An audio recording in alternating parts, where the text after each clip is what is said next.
Hello guys, welcome to the Law Putra's YouTube channel. I'm Rosa Nirvani and our today's topic is Objectives of Workmen's Compensation Act 1923. So let's get started with a small introduction of this act.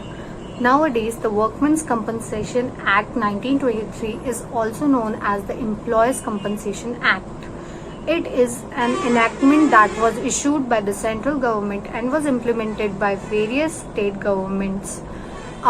जो अपना workmen's compensation act 1923 है, इसे हम आज के time में employees compensation act भी बोलते हैं, जो कि सेंट्रल गवर्नमेंट ने इनैक्ट करा था और ये हमारे इंडिया के बहुत सारे स्टेट्स में इन्फोर्स किया जाता है. It is a type of social security to workers. This security is offered by the law for the workers और labourers who were getting more exposed to danger with the use of advanced and sophisticated machinery. ये एक type की social security है जो उन workers को दी जाती है लॉ के द्वारा जो कि ज़्यादा मशीनरीज को एक्सपोज करते हैं, मतलब डेंजर एक्सपोज करते हैं इंडस्ट्रीज में, जिनको ज़्यादा डेंजर होता है, लाइक वो किसी मशीनरी के साथ ऑपरेट कर रहे हैं जो कि डेंजरस है और उनको इंजरी हो जाती है. ये उन वर्कर्स और लेबरर्स को प्रोटेक्ट करने के लिए लॉ है. The Workers' Compensation Act 1923 provides social security legislation that was enacted to make the employer liable for paying the compensation to its employees who got affected or to their dependents in case of total or partial disablement or demise of the employee. Workmen's compensation act इस word से समझ में आता है कि जो workers और labourers हैं उनको कंपनसेशन देने के लिए एक्ट बनाया गया है. ये एक तरह की सोशल सिक्योरिटी होती है जो कि एम्प्लॉयर्स देते हैं एम्प्लॉयज को. यहाँ पे दो टर्म्स है, एम्प्लॉयर्स जो एम्प्लॉयज अपने यहाँ पे रखते हैं और एम्प्लॉयज जो कहीं किसी के यहाँ पे काम करने चाहते हैं. तो एम्प्लॉयर्स जिसने रखा है वो अपने एम्प्लॉयज को अगर कुछ भी जो वर्क कर रहे हैं उस टाइम पे अगर कुछ भी इंजरी होती है जिससे कि थोड़ा बहुत नुकसान होता है या ज़्यादा नुकसान हो जाता है या कोई वर्कर मर जाता है तो उनकी फैमिलीज को कंपनसेट करेंगे या उस वर्कर को कंपनसेट करेंगे. Okay, so now we move towards its objectives. Act states that employers should have duties and obligations that include welfare of workers after an injury resulting from employment. It aims to see workmen have a sustainable life after an employment-related accident. यहाँ पे बोला गया है कि जो act होता है वो एम्प्लॉयर्स की ड्यूटीज और ऑब्लिगेशंस को बताता है कि एक एम्प्लॉयर जिसने अपने यहाँ पे लोगों को काम पे रखा है उसकी ड्यूटीज या ऑब्लिगेशंस क्या है अपने एम्प्लॉयज या अपने लोगों की तरफ. ये बताता है कि कैसे अगर उसके वहाँ पे जो लोग काम कर रहे हैं उन लोगों को चोट लग जाती है तो उसके बाद वो कैसे उन लोगों की हेल्प कर सकता है employer. Next, first point, act also insures the prevention of accidents by giving workman a relief from anxiety and renders the industry more friendly and desirable.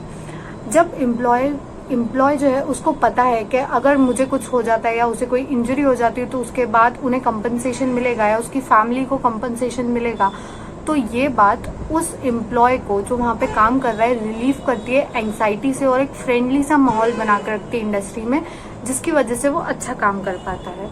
ये इस एक्ट का एक ऑब्जेक्टिव है. Second, it has become a necessity for workmen to be protected due to increasing complexity of industry through the increased use of sophisticated machinery that poses a potential danger to workers and also possibility of poverty after injury.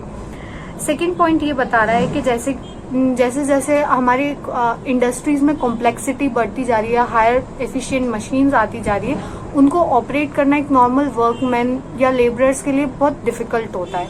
तो जैसे जैसे हमारी industry की complexity बढ़ती जा रही है तो ये जो एक्ट है ये हमारे वर्कर्स को एक प्रोटेक्शन प्रोवाइड करता है और उनका जो पॉवर्टी से डर है कि अगर उनका जो सोल ब्रेड अर्नर है उसको अगर कुछ हो गया तो आगे फैमिली का क्या होगा, ये उससे भी उन बातों से भी उस वर्कर को प्रोटेक्ट करता है.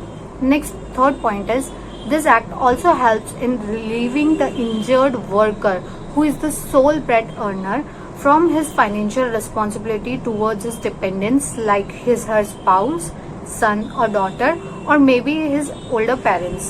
ये पॉइंट मैंने आप लोगों को अभी समझाया कि ये जो एक्ट है ये जो सोल ब्रेड अर्नर होता है, मतलब पुअर फैमिलीज में जो कि लेबरर्स या वर्कमेंस की फैमिली होती है, उसमें ऐसे ही होता है कि एक सोल ब्रेड अर्नर होता है, सिर्फ एक इंसान होता है जो घर में कमाता है। तो ये उसको अपनी फाइनेंशियल रिस्पॉन्सिबिलिटी से थोड़ा रिलीफ दे देते हैं। अगर एक पर्सन इंजर्ड है, जो उस घर में अकेला व्यक्ति काम करता है, वो अगर इंजर्ड है और उनको कंपनसेशन मिल जाता है, तो ये उस इंसान को उस टेंशन से रिलीव कर देता है कि वो अगर काम नहीं करेगा तो उसकी फैमिली का क्या होगा, उन लोगों का क्या होगा जो उस पर डिपेंडेंट है, जैसे कि उसकी वाइफ, उसके बच्चे, उनके parents, etcetera etcetera. And the last point is the act tried as much as possible to curb the chances of disputes which have led to events which are arbitrary. However, the general outcomes is satisfactory since the merits are more than the demerits when it comes to the welfare of workmen. अब हम लोगों को पता है कि जहाँ पे law नहीं होता है वहाँ पे डिस्प्यूट्स होते हैं, तो जब तक इस चीज़ पे कोई लॉज नहीं थे या कोई एक्ट नहीं था, तब तक इस बारे में डिस्प्यूट था कि एम्प्लॉयर कब अपने एम्प्लॉय को कंपनसेशन देगा। नॉर्मली सिर्फ नेग्लिजेंस के केसेस में ही एम्प्लॉयज को कंपनसेशन देते थे, पर इस एक्ट के बाद में ये साफ हो गया है कि जब अगर एम्प्लॉयमेंट के टाइम पे कोई एम्प्लॉय इंजर हो जाता है उसी के इंडस्ट्री के काम में, तो एम्प्लॉयर को उस एम्प्लॉय को कंपनसेशन देना ही होगा। इसमें थोड़ी प्रॉब्लम्स भी है, पर इसके जो मेरिट्स है वो इसके डीमेरिट्स से ज़्यादा हैं, इसलिए ये बहुत ही बेनिफिशियल है। So thank you for today.